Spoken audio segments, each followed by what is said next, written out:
So I am going to go over with you how to track your food. So if you're new to tracking your food, when we're looking at macronutrients and how much food you're actually taking in each day, we need to actually have more kind of accurate data, because otherwise we are taking a stab in the dark. So if we kind of might put into Cronometer or my Fitness Pal, which are the two applications that I generally use, if we put in maybe half a cup of rice, perhaps it might be, it looks like, then we could be well overshooting calories or well under calories. So making sure that we learn how to track properly is essential for having success with tracking your macros. So I'm going to go over a few things here. So when you're tracking your macros, we need to know what the food is, what a serving size is for the food, and the serving that you are actually having for that food, for that entry. For tracking your macros, you will first of all need to download an app. So with my nutrition clients, I use Cronometer, and that is a really awesome application that gives us lots and lots of information. You can get a free Cronometer account, and you can also use my Fitness Pal, which is free, or you can get a paid subscription to my Fitness Pal as well.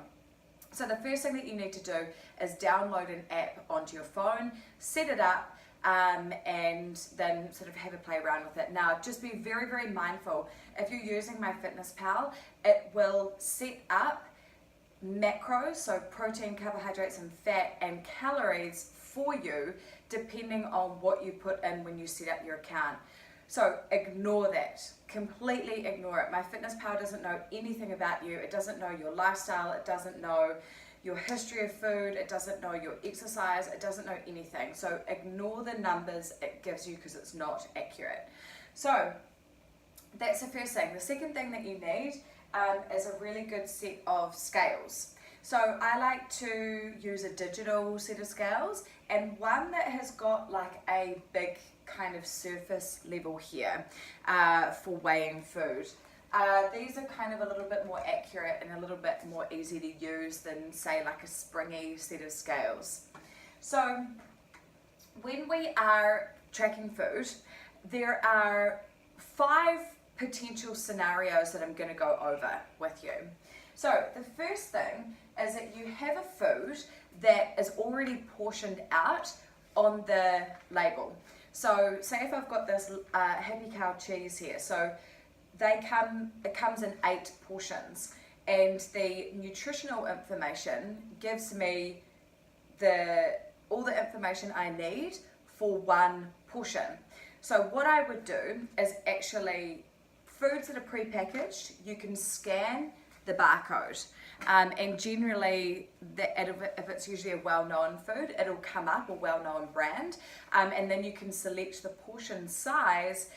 Just double check what comes up on your app to the nutrition on the label and make sure it matches. So you can put in how many portions you're having, if it's 1 or 2, whatever, and that's super, super easy.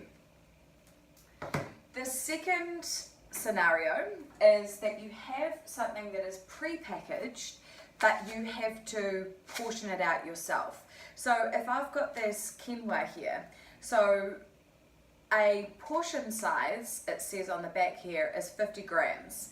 Now that 50 grams is how it is when you buy it. So this is quinoa in its natural dry state, not cooked. So what I would do here is I would pop my bowl onto my scales. I'm then going to set my scale to 0. From here, depending on how much I want, maybe I'm going to go for 25 grams. So making sure I set it to grams, 0. And I'm going to weigh out 25 grams. Now from here, I could scan the barcode and see if that comes up in my app. If it doesn't, then I could look for the company online and see if they've got nutrition information there and manually input it. Or, because it's quinoa and it's kind of a generic sort of thing, I could just look up quinoa or red quinoa, 25 grams, and go from there. Now, the difference between cooked and raw is very significant. So if you are batch cooking and you cook up a whole lot of quinoa, then I would weigh it out raw.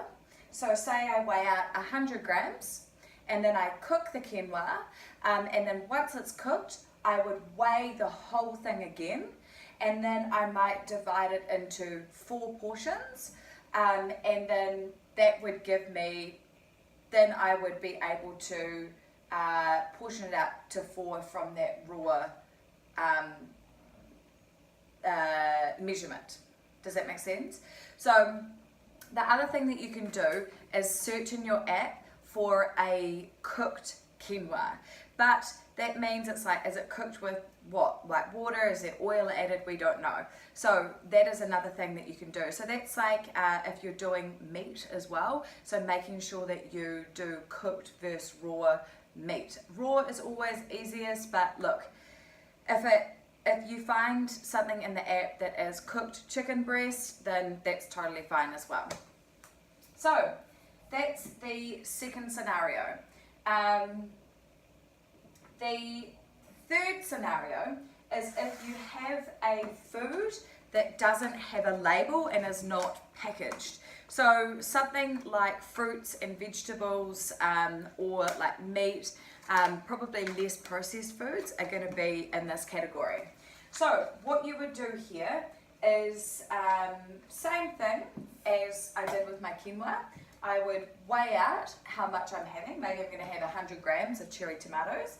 Then in my app, I would look up for a reliable entry. Raw cherry tomatoes, 100 grams, done.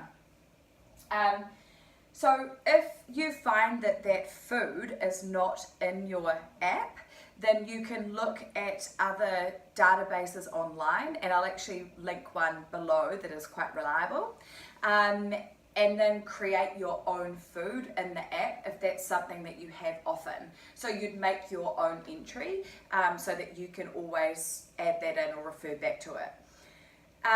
The second thing to consider here is that an app like MyFitnessPal especially, there is no regulation for the entries that are in there. So that means that Sally down the street can put in an entry for cherry tomatoes, and it might be that it's for her and how she's prepared them or something like that, and it's not actually just a raw cherry tomato. So making sure that you kind of cross-check that you have a reliable entry that you're using in your app. Okay, so the fourth scenario with tracking your food is if you're eating out. Now, if you're eating out at a well-known restaurant, let's just take McDonald's for example, you will probably be able to look on their website and find the nutritional info for, say, a Big Mac, and you will be able to probably find that in your app as well, whether it's MyFitnessPal or Cronometer, and that's pretty easy. So well-known places, it's not too hard. Just see if you can measure what is the entry in the app to the website, and so you've got that right as well. Now, the last thing is the hardest. So this is a scenario where you go out to eat to a restaurant that is like a boutique restaurant, or you go to someone's house for dinner and they prepare the food and you don't know how it's cooked, you don't know how much is in whatever, and you don't know what is in there, oil and butter and so on. So there's a couple of things that you can do here, is create a recipe in your app for that meal or for that food. So say if I go out for tacos, for example, I'm going to try and estimate what is in there the best that I can. Now I can either search in my app for fish tacos and put in some kind of generic entry, or I could look at the fish tacos that I have and kind of pull it apart and put in separate entries into my app. So there might be lettuce. So I'm going, based on the knowledge I've got and the education I've got, I'm going to guess that there's maybe about half a cup or maybe about 50 grams of lettuce. So in my app, I'm going to write 50 grams of lettuce. Maybe there's like 2 slices of tomato, so maybe that's about 20 grams of tomato. I'm going to put that in. Maybe there is about 60 grams of fish that looks like it's been pan fried. I'm going to put that in. And I'm always, if I'm eating out, I'm going to put in a tablespoon of butter or a tablespoon of olive oil, because we know that when we eat out, there's always extra fat added. So the thing is that you're always better off putting in something than nothing. And even if it's like half the calories or whatever, it's still something. And this will get easier with time the more that you track at home and get used to understanding what portions look like. And a good way to practice this is when you are at home, before you weigh something, maybe take a guess. Like, I think that might be about 60 grams of chicken. Weigh it and see how far off you are. So that's a really great way to help you when you're eating out. And that's it. So hopefully that has helped. If you've got any questions, then of course sing out.